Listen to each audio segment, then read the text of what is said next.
اعوذ باللہ من الشیطان الرجیم، بسم اللہ الرحمن الرحیم۔ السلام علیکم ورحمۃ اللہ وبرکاتہ۔ معزز سامعین کرام، میں ایک اسکالر اور ایک اینالسٹ ہوں۔ میں نے سوشل میڈیا پر سیلاب کی تباہ کاریاں دیکھی، بہت سے گھر، عمارتیں، بلڈنگز مسمار ہوتے دیکھے، بچے، بوڑھے، بیمار، عورتیں، بیٹیاں بے یار و مددگار ہو گئیں۔ ہر طرف مایوسی، کرب، تکلیف، بے بسی کے سائے منڈلاتے ہوئے دکھائی دے رہے ہیں۔ یہ وہ مناظر لگ رہے ہیں جن کی مختصر تصویر کشی رب کائنات نے قرآن مجید میں بھی فرمائی۔ کہیں فرمایا اذا رجت الارض رجا، جب زمین تھر تھرا کر کانپنے لگے گی۔ کہیں فرمایا وبست الجبال بسا، اور پہاڑ بھی ریزہ ہو جائیں گے۔ کہیں فرمایا واذا البحار فجرت، جب سمندر بہا دیے جائیں گے۔ کہیں فرمایا ما ظننتم ان یخرجوا وظنوا انہم مانعتہم حصون من اللہ، کیا گمان نہ تھا کہ وہ نکلیں گے، وہ سمجھتے تھے کہ ان کے قلعے انہیں اللہ سے بچا لیں گے۔ کیسے جب ہم لوگوں پر عذاب لاتے رہے، ان کا نشان بھی ختم کر دیا جاتا، وہ زمین ایک بار پھر سے یوں ہو جاتی جیسے وہاں کوئی بسا ہی نہیں تھا، پھر ہم ان کی جگہ نئے لوگ لے آتے۔ یہ ہماری بدعمالیوں کا نتیجہ ہے کہ رب کائنات قیامت سے پہلے ہی قیامت کی نشانیاں ظاہر فرما رہا ہے۔ ہر ملک اپنے ملک کی مسائل کو حل کرنے کے لیے پیش رفتی اقدامات اور کوششیں کرتی ہے۔ کتنے عرصے سے ہمارے ملک میں بھی ڈیم بنانے کی ناکام کوششیں ہوئیں مگر کچھ نہ بن سکا۔ کتنے سالوں سے ہمارے ملک میں سیلاب آ رہا ہے، کبھی کم کبھی زیادہ، اور اپنے ساتھ کتنی قیمتی جانیں، قیمتی سرمائے، لوگوں کی جمع پونجیاں بہا لے جاتا ہے، لیکن ہماری حکومت ان مسائل کے حل کی طرف کوئی خاطر خواہ توجہ نہیں دے رہی، اور ہم یوں اتنے بڑے نقصان کا سامنا کر رہے ہیں۔ سیلاب زدگان لوگوں کی امداد کے رحم و کرم پر ہیں، اور دکھ تو یہ ہے کہ کسی جگہ پر یہ امداد پہنچ پائی اور کہیں نہیں پا رہی۔ ایک سیلاب یہ ہے اور ایک سیلاب وہ ہے جو انسان کی زندگی کی سانسوں کے شروع ہونے سے لے کر ختم ہونے تک اس کے ساتھ جڑا ہوا ہے۔ جس سیلاب کی شر انگیزیوں اور تباہ کاریوں سے ہم نہیں نکل سکتے، وہ یوں ہماری طرف مسلسل بڑھ رہا ہے کہ ہمیں ایک اور بڑے ڈیزاسٹر کی طرف لے جا رہا ہے۔ اس سیلاب کا مسئلہ جسے ہم آج کل دوچار ہیں، یہ تو سال میں ایک بار اپنی تباہی لاتا ہے، مگر جس سیلاب کی میں بات کر رہی ہوں وہ سیلاب ہے شیطانی وسوسوں کا سیلاب، شیطانی شر کا سیلاب، جو ظاہری بھی اور باطنی طور پر بھی ہمیں تباہ کر رہا ہے۔ وہ ہمارے اندر یوں موجود ہے کہ آقا علیہ الصلوۃ والسلام کی حدیث مبارکہ کہ ہماری رگوں میں اس کا وسوسہ یوں چلتا ہے جیسے ہماری رگوں میں خون دوڑتا ہے۔ جی ہاں، شیطان جس کا وار ہم سے کبھی الگ نہیں ہوتا۔ حدیث مبارکہ میں ہے کہ رات کو جب انسان سوتا ہے تو یہ اس کے ناک کے بانسے میں رات پتھر کرتا ہے تاکہ اگر یہ اس کی زندگی کی آخری رات ہو تو اس کو کلمے کی توفیق نہ ہونے دے۔ نعوذ باللہ من ذالک۔ آج تو اس کے حملوں کی تیزی کا ثبوت ہم مسلم معاشرے میں رہنے کے باوجود ہر جگہ دیکھ رہے ہیں، کیسے اس نے انسان کے اندر حرام خوری، فحاشی، اریانی، دھوکہ دہی، ملاوٹ، ہم جنس پرستی، دولت کی ہوس، نفسا نفسی، دھوکہ دہی اور آوارگی کی شکل میں بھر دی ہے۔ ہماری نئی نسل اس کی لپیٹ میں فلمیں، ڈانس، گانے، glamorous, bold fashion style, night clubs, modelings کی شکل میں اندھا دھند اس کی طرف بڑھ رہی ہے۔ آج اس شیطان کے حملوں اور وار اور وسوسوں کی وجہ سے دیکھیں ہم مسلم قوم کس روش پر لا کر ہم کو اس نے کھڑا کر دیا۔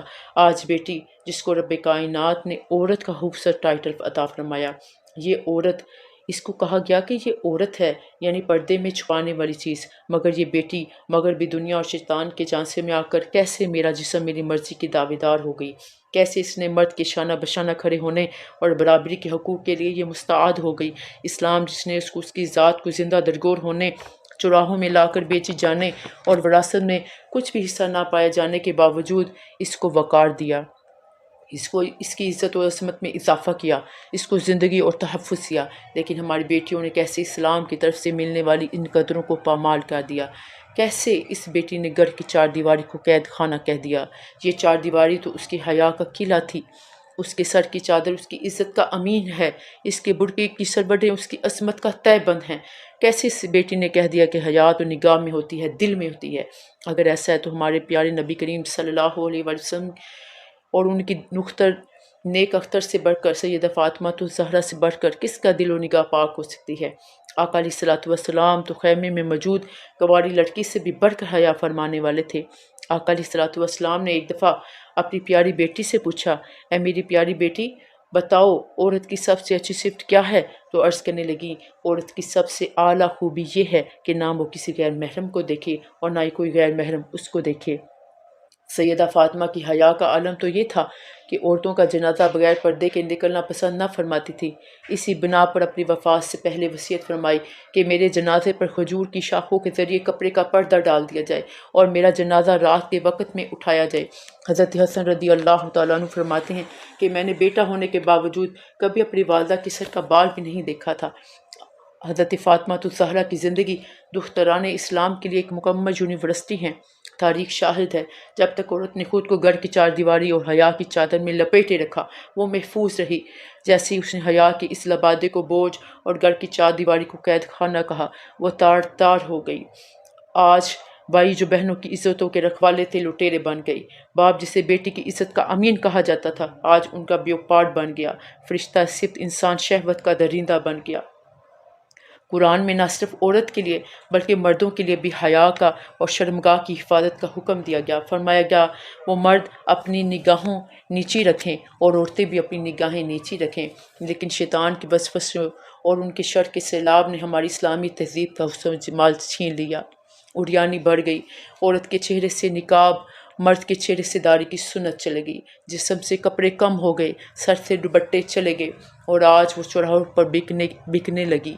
اس کی عظمت بھی تار تار ہو گئی۔